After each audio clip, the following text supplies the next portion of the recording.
मरकुस रचित सुसमाचार उसका 16 अध्याय। बाइबल क्या बोलती है?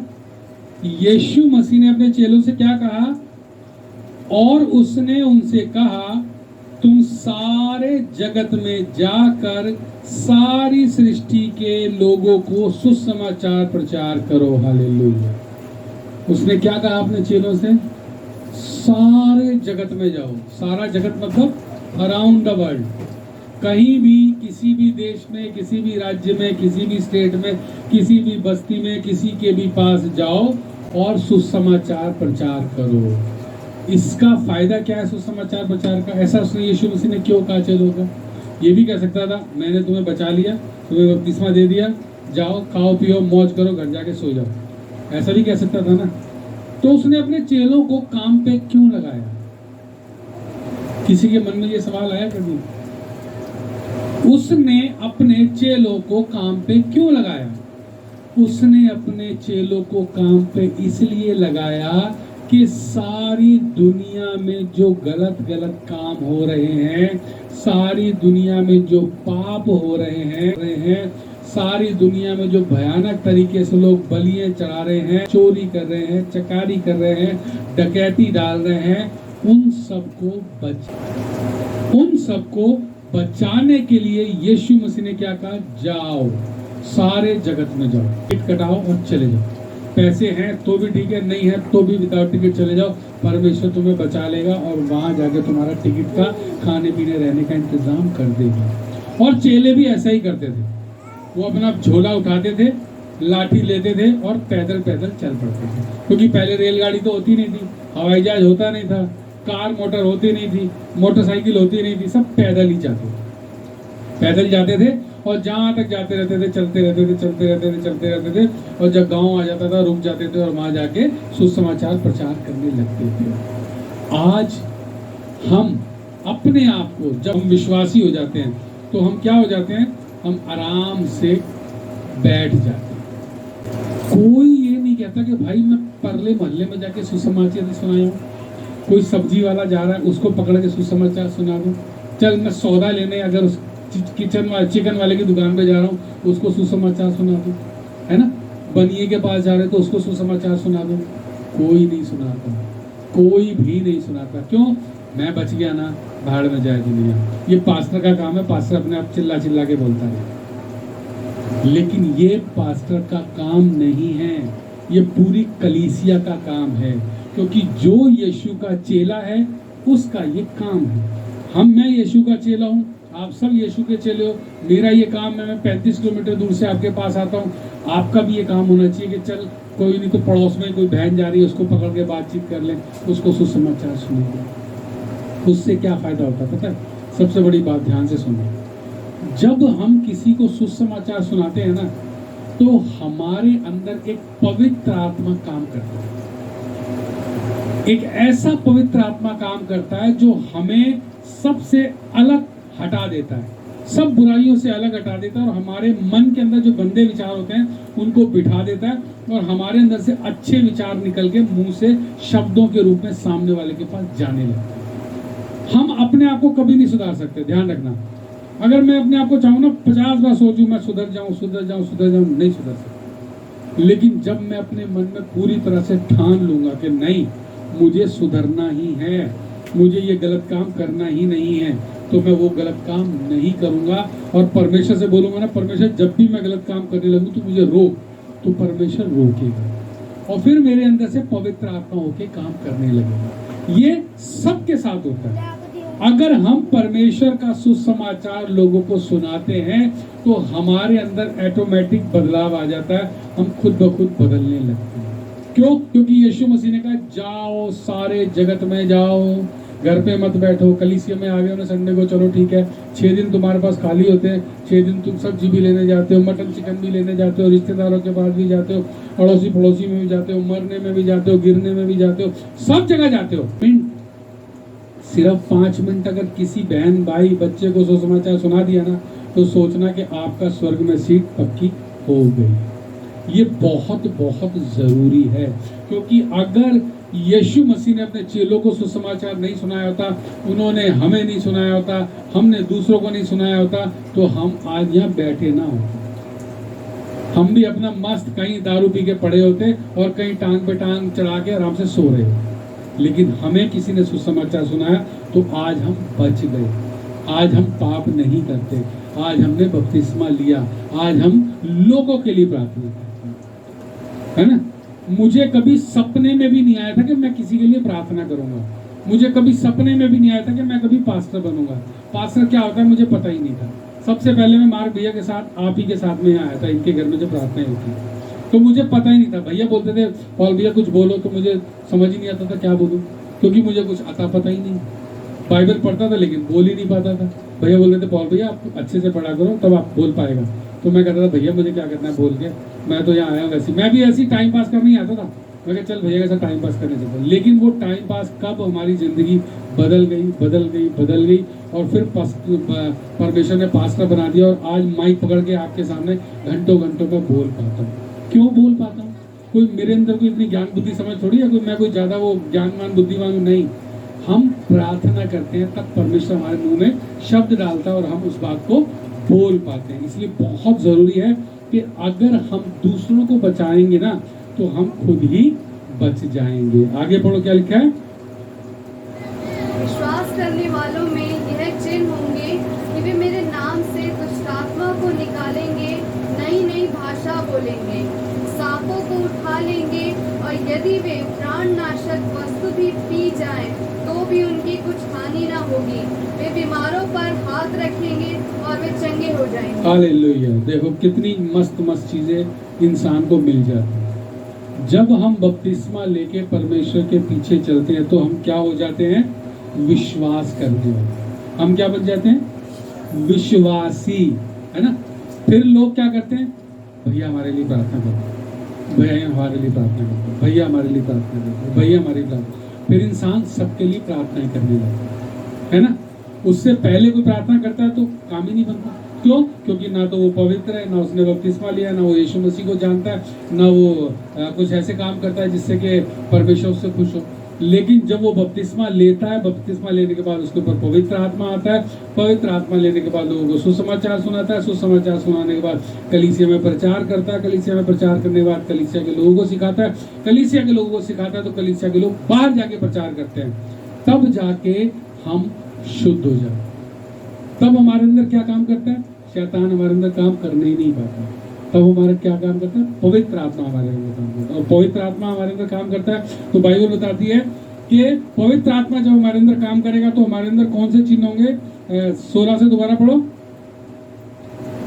जो विश्वास करे और बपतिस्मा ले उसी का उद्धार होगा। सुनो बस, जो विश्वास करे और बपतिस्मा ले उसी का उद्धार होगा। बाकी सारी जिंदगी कलीसिया में आते रहो, बपतिस्मा मत लो, कुछ नहीं मिलेगा, उद्धार होगा ही नहीं। आगे पढ़ो।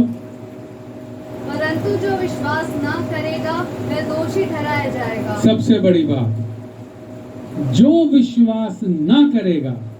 सुसमाचार पे विश्वास किया, चलो जी बहुत अच्छी बात है। आप चर्च में सब लोग आए, बहुत अच्छी बात है। चर्च में आपने बाइबल की बातों का विश्वास किया, बहुत अच्छी बात है। लेकिन घर जाके दोबारा से मूर्ति पूजा कर ली, दोबारा से उल्टे सीधे काम कर लिए, दोबारा से बलियां चढ़ा ली, दोबारा से सारे पाप कर लिए, तो उसमें क्या होगा? दंड आ जाएगा। क्या होगा? दंड आ जाएगा।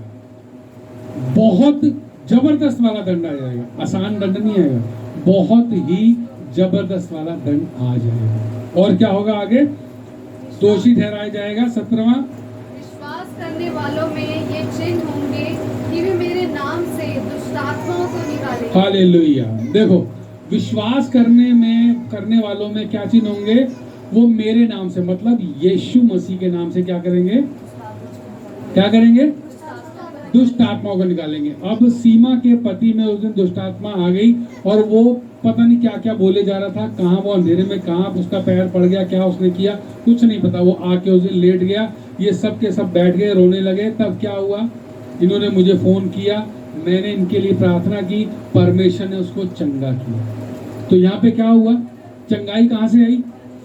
परमेश्वर की ओर से आई। ठीक है। और किसके थ्रू आई? मेरे थ्रू आई। मेरे थ्रू क्यों आई? मैं कोई वीआईपी तो हूं नहीं, मैं भी एक आप ही की तरह आम इंसान हूँ, जैसे आप हो वैसे ही मैं हूँ, ठीक है।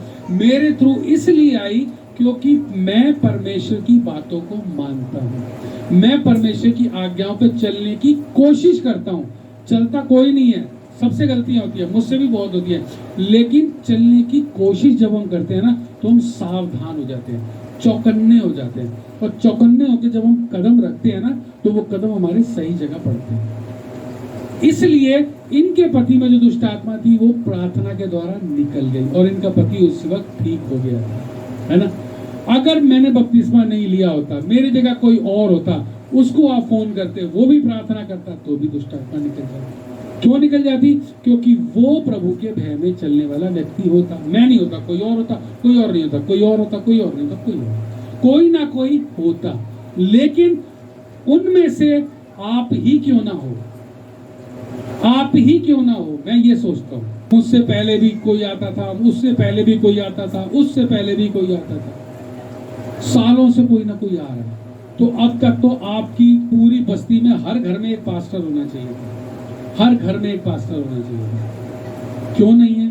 क्योंकि आप उस बात को पकड़ते नहीं हो, कस के नहीं पकड़ते हो। आप सिर्फ कस के क्या पकड़ते हो कि हम बीमार हैं, परमेश्वर ठीक कर दे, ओके। हमारा काम धंधा नहीं है, परमेश्वर काम दे दे, ओके। बस आपकी ये दो मांगे होती है। आपने कभी ये नहीं कहा कि परमेश्वर मुझे आशीष दे दे, मैं बपतिस्मा लेके तेरा काम करने पाऊं। किसी व्यक्ति ने ऐसा नहीं कहा। मैंने आज तक किसी के कॉलोनी में किसी के मुंह से नहीं सुना कि पॉल भैया मैं चाहता हूँ कि मैं परमेश्वर का काम करूँ, आप मुझे जल्दी से बपतिस्मा दो। ना तो किसी बहन ने कभी ऐसा बोला, ना किसी बच्चे ने, ना किसी लड़की ने, ना किसी लड़के ने, ना किसी आदमी ने, ना किसी औरत ने, ना किसी बुजुर्ग ने, किसी ने भी नहीं बोला। जबकि आपको अपने मुंह से बोलना चाहिए कि पॉल भैया मुझे बपतिस्मा दो, मुझे बपतिस्मा दो, जल्दी से दो, देर हो रही है, कल को यीशु मसीह आ गया तो मैं तो नरक में चले जाऊंगा। आप लोगों को ये बात मुझे बोलनी चाहिए, लेकिन मैं आपको बोलता हूँ कि भाई बपतिस्मा ले लो, बपतिस्मा ले लो, बपतिस्मा ले लो। जबकि आपको मुझे बोलना चाहिए पॉल भैया मेरा कॉलर पकड़ के खींचना चाहिए, बपतिस्मा दो मुझे, जल्दी से दो, अभी दो। ऐसा होना चाहिए, क्योंकि आप मुझसे भी 20 साल पुराने विश्वासी हैं। तो आपके हर घर में एक पास्टर होना चाहिए, और दुष्ट आत्माएं तो आपकी कॉलोनी में घुसनी भी नहीं चाहिए। जितनी आप लोग प्रार्थनाएं करते हो, पता है आपके घरों में हर रोज प्रार्थनाएं होती है, किसी के चर्च में, किसी की कलीसिया में हर रोज किसी की प्रार्थना नहीं होती, आपके यहाँ होती है। ऐसे में आपके घर में हर व्यक्ति पास्टर होना चाहिए। हर व्यक्ति को ये होना चाहिए कि पॉल भैया तेल डाल के हमारा भी अभिषेक करो, मैं भी पास्टर बनना चाहता हूँ, मुझे भी बपतिस्मा दो। हर घर में पास्टर होना चाहिए। लेकिन यहाँ क्या है, हर घर में एक विश्वासी भी नहीं है, पास्टर तो बहुत दूर की बात है। तो ये बहुत दुख की बात है, बहुत दुख की बात है। बाइबल बोलती है कि अगर हम ऐसा करेंगे तो हम परमेश्वर को धोखा नहीं देंगे, हम अपने आप को धोखा देंगे। सपोज हम आईने में अपना चेहरा देखेंगे और चेहरा देखने के बाद भूल जाएंगे कि हम कैसे हैं। इसे कहते हैं अपने आप को धोखा देना। अपने माँ बाप को धोखा देना नहीं, अपने पड़ोसी को धोखा देना नहीं, अपने पास्टर को धोखा देना नहीं, अपने आप को धोखा देना। बाइबल बोलती है जो विश्वास करेगा उसके ये चिन्ह है, वो जहर भी पी लेगा तो मरेगा नहीं, उसके ये चिन्ह होगा। मतलब इतना परमेश्वर ने अभिषेक देके रखा है कि अगर हम विश्वास करते हैं, हमने बपतिस्मा लिया है, हम परमेश्वर का काम करते हैं, तो हम जहर पी के भी नहीं मरेंगे। जबकि जहर पीने के बाद डॉक्टर में अस्पताल उल्टियां करवाते हैं, पाइप डाल डाल के, मुंह में हाथ डाल डाल के, उल्टी कराओ, इससे उल्टी कराओ, उल्टी कराओ। लेकिन बाइबल क्या बोलती है, अगर तुम जहर भी पी लोगे तो भी नहीं मरोगे, जहर भी पी लोगे तो भी नहीं मरोगे। इतनी खूबसूरत खूबियां हैं विश्वास करने पे, बपतिस्मा लेने पे, लेकिन लोग इन खूबियों को लेते नहीं। क्या लेते हैं? बस भैया प्रार्थना कर दो, काम धंधा अच्छा हो जाए, बस भैया प्रार्थना कर दो, चंगाई हो जाए, बस। ये 2 पॉइंट पकड़ के चलते हैं, बाकी तीसरा पॉइंट कोई पकड़ता ही नहीं है। और जो तीसरा चौथा पॉइंट पकड़ लेता है वो परमेश्वर से मिल जाता है, वो फिर खुद पास्टर बन जाता है और परमेश्वर उसको फिर इस्तेमाल भी करता है। ये बहुत बड़ी बात है। ये बाइबल क्या बताती है, साफ साफ कहती है कि सांपों को उठा लेंगे और यदि वे प्राण नाशक वस्तु भी पी जाएं उसको कुछ हानि ना होगी, वे बीमारों पर हाथ रखेंगे और वे चंगे हो जाएंगे। डॉक्टर भी जब तक इंजेक्शन नहीं लगाता तब तक बीमार चंगा नहीं होता है। लेकिन यहाँ पे क्या है, बीमारों पे हाथ रख के प्रार्थना करो, बीमार चलना। ये तो अद्भुत जादू है, लेकिन अद्भुत जादू कोई लेना ही नहीं चाहता। लोग कहते हैं कि नहीं मैं बीमार हो गया हूँ, अब तो मैं डॉक्टर के पास जा रहा हूँ और मेरे जेब में डॉक्टर ने बोला जी 10,000 रुपये चाहिए, तो मैं 10,000 रुपये इकट्ठे कर रहा हूँ, यहाँ से इकट्ठे कर रहा हूँ, उस बहन से मांग रहा हूँ, उस बहन से मांग रहा हूँ, उस बहन से मांग रहा हूँ, 10,000 रुपये इकट्ठे करके डॉक्टर को देख के आओ। और फिर बड़े शांति से करूँ भैया हम तो बच गए, मेरा 10,000 रुपये लग गए और मेरा काम ठीक है। जबकि बाइबल बोलती है 10,000 रुपये खर्च करने की तो जरूरत ही नहीं है, 5,000 रुपये खर्च करने की तो जरूरत ही नहीं है, 100 रुपये खर्च करने की तो जरूरत ही नहीं है। सिर्फ विश्वास करके बपतिस्मा लेने की जरूरत है और सारे काम परमेश्वर हमारी जिंदगी में अपने आप कर देगा। परमेश्वर के राज्य में पैसे लगने का तो कोई मतलब ही नहीं है। परमेश्वर कहता है हाथ रखो प्रार्थना करो छुट्टी, परमेश्वर कहता है तेल लगाओ प्रार्थना करो छुट्टी, परमेश्वर कहता है हाथ उठाओ प्रार्थना करो छुट्टी। कहीं बाइबल में मैं बहुत सारा पढ़ा हूँ, लेकिन कहीं ये नहीं लिखा कि तू जा ये कर वो कर फलाना कर ढिमका कर, कुछ मत कर। सिर्फ बाइबल कहती है विश्वास करने वाले को ये चिन्ह होंगे, जिस पे हाथ रखोगे वो ठीक हो जाएगा, सांपों को उठा लोगे, जहर पी लोगे तो मरोगे नहीं। इससे ज्यादा गारंटी क्या चाहिए? ऐसी गारंटी तो दुनिया का कोई डॉक्टर भी नहीं देता। अगर मैं डॉक्टर के पास जाके बोलूँ ना डॉक्टर साहब मैं जहर पी रहा हूँ, मैं बच जाऊंगा, वो मेरे चपेट मारेगा खींच के रख के, वो कहेगा भाई ऐसे पागल कहीं का कहाँ से आ गया, जहर पी रहा हूँ मैं बच जाऊंगा, ऐसे कैसे बच जाएगा, मर जाएगा तू। वो बाइबल क्या कहती है? प्राणनाशक वस्तु भी पी लो तब भी बच जाओगे, जान के पी लो नहीं कहीं जाके जहर पी लो, ऐसे नहीं। अचानक क्या होता है, कई बार अचानक इंसान कुछ खा लिया वो जहरीला है, कुछ पी लिया वो जहरीला है, तो और फिर पीने के बाद हमें लगा अरे यार हमने तो ये खा लिया पी लिया, तब क्या होगा? हम प्रार्थना करेंगे तो वो व्यक्ति क्या होगा? बच जाएगा। अगर मैं जान के जहर पी लूं फिर कहूं परमेश्वर तू मुझे बचा के दिखा कैसे बचाएगा, तो परमेश्वर कहेगा तू मरी जा, तू तो मुझे परख रहा है। बाइबल क्या बोलती है? परमेश्वर को ना परखना। इसलिए बहुत जरूरी है बपतिस्मा लेना, विश्वास करना, परमेश्वर के पीछे चलना। अब ये कलीसिया के ऊपर है, वो चलती है तो भला, नहीं चलती है तो भला, बपतिस्मा लेती है तो भला, नहीं लेती है तो भला। लोगे स्वर्ग में जाओगे, नहीं लोगे तो भैया जाओ वहां रहोगे, कोई नहीं बचा सकता। मेरे जैसे और आते रहेंगे और उनके बाद भी कोई आता रहेगा, उसके बाद भी कोई आता रहेगा, और ये सिलसिला चलता रहेगा चलता रहेगा चलता रहेगा। और सब लोग बोलते रहेंगे भैया हमारे लिए प्रार्थना करो, हमारे लिए प्रार्थना करो, हमारे लिए प्रार्थना करो। जबकि इतने साल में तो ये होना चाहिए कि अच्छा ये ऐसे कैसे होगा, चल मैं प्रार्थना करती हूँ ठीक, चल मैं प्रार्थना करती हूँ ठीक, चल मैं प्रार्थना करती हूँ ठीक, ऐसा होना चाहिए। मुझे बपतिस्मा लेना है, मुझे स्वर्ग जाना है, तो ना पानी में, तब भी मैल नहीं धुलेगा। क्यों? क्योंकि पानी में डुबकी लगाने से शारीरिक मैल धुलता है, आत्मिक मैल तभी धुलता है जब हम मन से धोना चाहते हैं। जब हम मन से होते हैं नहीं मैं पाप नहीं करूंगा, मैं पौल भी ऐसे बोलूंगा मुझे बपतिस्मा दो और आगे से पाप बिल्कुल नहीं करूंगा, तब उसको कहते हैं कि मन से मैल धोना। क्यों? क्योंकि आपका मन का मैल तो धुलेगा ही नहीं। और बाइबल क्या बोलती है? मन का मैल धुलना सबसे ज्यादा जरूरी है। इसलिए अपने आप को परखो, जांचो। समय निकलता जा रहा है और भी निकलता जाएगा, एक दिन यीशु मसीह आ जाएगा और फिर हमारा न्याय का दिन ठहराया जाएगा। इसलिए तैयारी करो, अपने मन के मैल को धो लो, खुद आके बोलोगे भैया मुझे बपतिस्मा दो, तब मुझे भी खुशी होगी और आपके मन का मैल भी अपने आप धोया जाएगा। हालेलुया।